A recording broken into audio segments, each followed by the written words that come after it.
의복리 입지 분석 첫 번째 편에서는 트라이포트 교통망에 대해 설명했습니다.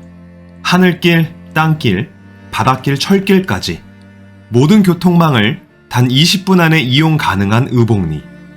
오늘은 두 번째 편, 의복리 새만금 인구 유입 분석 시작하겠습니다.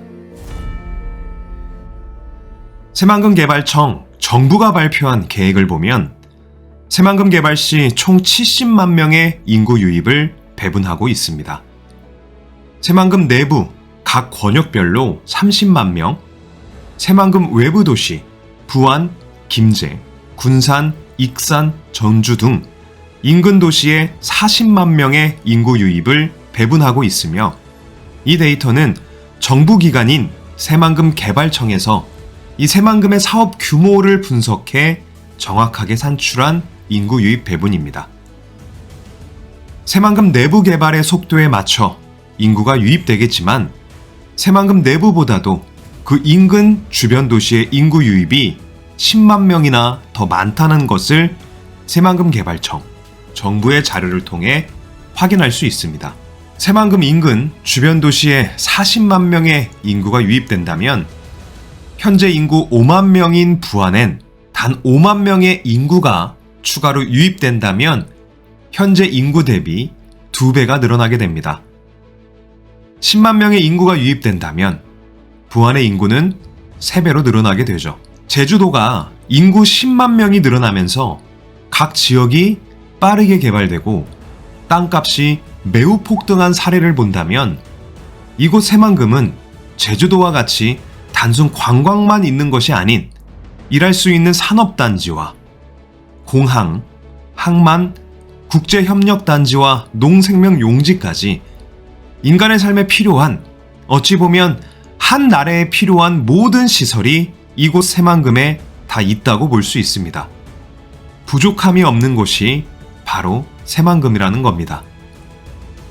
제주도뿐만 아니라 각 지역에 일자리를 찾아 떠나는 젊은 청년들과 청장년층은 높은 임금과 현 시대에 맞는 일자리를 찾아 떠납니다. 새만금은 앞으로 그들이 원하는 모든 것을 해결할 수 있죠. 산업단지에 현 시대에 맞는 4차 산업의 일자리와 높은 임금은 물론 부안 앞 관광단지에서 놀기도 하고 부안의 변산반도 국립공원으로 들어와 힐링도 할 수 있는 장점이 있는 곳이 바로 새만금입니다. 본인이 원한다면 대한민국 전 지역 어디든 기차를 타든 고속도로를 이용하든 비행기를 이용하든 2시간 이내 어디든 갈 수 있는 곳이 새만금이 될 것이고 제주도 같은 경우 태풍이 오거나 눈이 많이 오게 되면 비행기와 배가 뜰 수 없습니다. 꼼짝없이 제주도에 갇히게 되는 거죠. 하지만 새만금 같은 경우에는 태풍이 오고 눈이 많이 오면 비행기가 안 뜨게 됩니다. 그럼 철도를 통해 이동하면 되고 철도가 못 가게 되면 고속도로를 통해 갈 수 있습니다. 차선책이 있다는 거죠. 이러한 장점들이 있는 새만금, 그리고 부안의 인구가 5만 명, 그리고 10만 명의 인구가 유입된다면 앞으로 부안은 제주도를 뛰어넘는 지역으로 성장하게 될 것입니다. 새만금 부안 지역과 인접한 2권역과 3권역, 농생명권역의 각 인구 배분을 살펴보면 2권역은 복합개발 용지로 면적은 1878만 평, 계획 인구는 10만 8,700명으로 산업, 물류, 국제협력, 문화관광, 에너지산업 등 복합적 개발을 추진하며 새만금을 상징하는 중심지역으로 개발됩니다. 현재 새만금 개발공사에서 추진하고 있는 스마트 수변 도시가 완성되면 새만금 신항만과 연계해 항만경제 특구가 조성되며 전세계 글로벌 기업들이 이 권역에 대거 들어와 기업을 하며 거주하게 됩니다.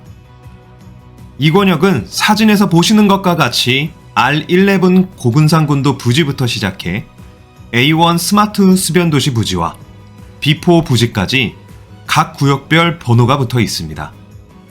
이 부지들 각각의 인구가 배분되어 살게 되며 새만금 개발청의 큰 개발 방향에 따라 민간과 공공기관들이 들어와 주거시설 개발과 기업시설 개발을 하기 시작할 것이고, 그로 인해 인구는 총 10만 8,700명, 5만 1,800세대의 인구가 유입될 것을 배분하고 있습니다.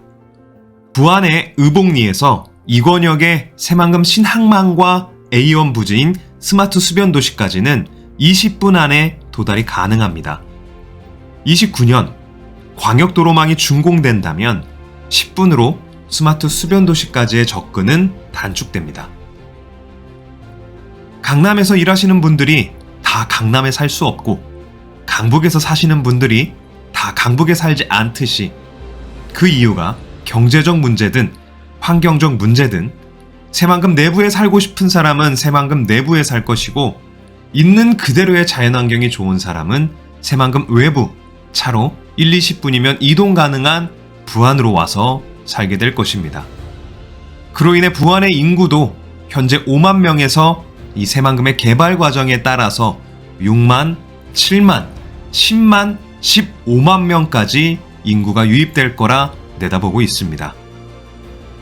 부안과 접해 있는 상권역은 계획 인구 5만 3,600명으로 수변을 활용한 관광 레저와 신기술 기반의 기술 체험 등 관광과 신산업이 어우러진 복합관광 공간으로 연계해 발전하며, 민간 기업과 새만금 공사를 통해 해양 레저, 체류형 관광단지 조성을 계획하고 있습니다.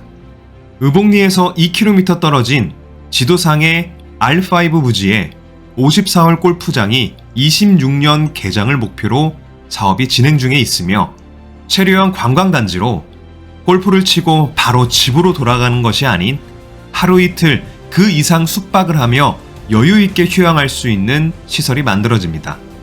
물론 이 모든 것을 이용할 수 있는 주거시설도 개발이 되죠. 의복리에서 7km 떨어진 지도상 R6 부지에는 호텔 및 관광시설, 스포츠 및 문화시설 분야에서 세계적인 수준의 해양 레저 단지가 조성됩니다. 의복리에서 2km 떨어진 지도상 R2, R3, R4 부지는 세계 잼버리 행사를 개최하는 부지로 2023년 8월 1일부터 12일까지 5만여 명이 참여하는 코로나 이후 대한민국에서 최대의 국제 행사가 개최됩니다. 김관영 도지사의 제1호 공약인 테마파크 유치는 이제 곧 현실화가 될 것이며, 잼버리 대회 이후 세계적인 테마파크를 현실화시킬 수 있는 사업자를 선정해 새만금의 메인 앵커가 될 개발을 시작합니다. 새만금에 가장 도움이 되는 사업자를, 그리고 실현 가능성이 가장 높은 사업자를 선정해서 테마파크가 이루어질 수 있도록 철저한 준비를 해 나가도록 그렇게 하겠습니다. 부안 의복리 앞에 위치한 R1 부지부터 시작해 R8 부지까지 상권역엔 총 5만 3,600명이 각 부지 환경에 맞게 인구가 배분되어 있습니다. 40만 명의 인구가 새만금 인근 도시들로 유입되어 살게 되고, 30만 명의 인구가 부안 앞 새만금에 유입돼 살게 된다면, 현재 5만 명의 부안 인구는 10만, 15만까지 성장해 부안군이 아닌 부안시로 승격되게 될 것이고, 새만금과 부안, 김제, 군산을 하나로 묶는 새만금 특별시가 된다면 그 파급력은 더 클 것입니다. 어떤 개발의 방향이든 부안은 앞으로 엄청난 성장과 과거 18만 명의 인구의 영광을 되찾는 시기가 다시 오게 될 것입니다. 새만금에 대해 막연하게 오래된 사업이다. 언젠간 되겠지만 내 생에는 될 사업은 아니다. 된다고 해도 인구가 새만금까지 갈 이유는 없다. 이렇게 생각하셨던 분들은 지난 영상의 교통망 분석과 이번 영상의 인구 유입 분석, 이 두 영상을 보시면 새만금 사업에 대한 이해도가 높아지고 새만금 사업이 가능성이 충분하다는 걸 아실 수 있습니다. 의복리 앞에 펼쳐질 신세계가 영상을 보신 여러분들 머릿속에 펼쳐지시기를 바랍니다. 다음 편 의복리와 새만금 개발 분석 편으로 찾아뵙겠습니다. 부안에서 뵙겠습니다. 감사합니다. 부안보안관이었습니다.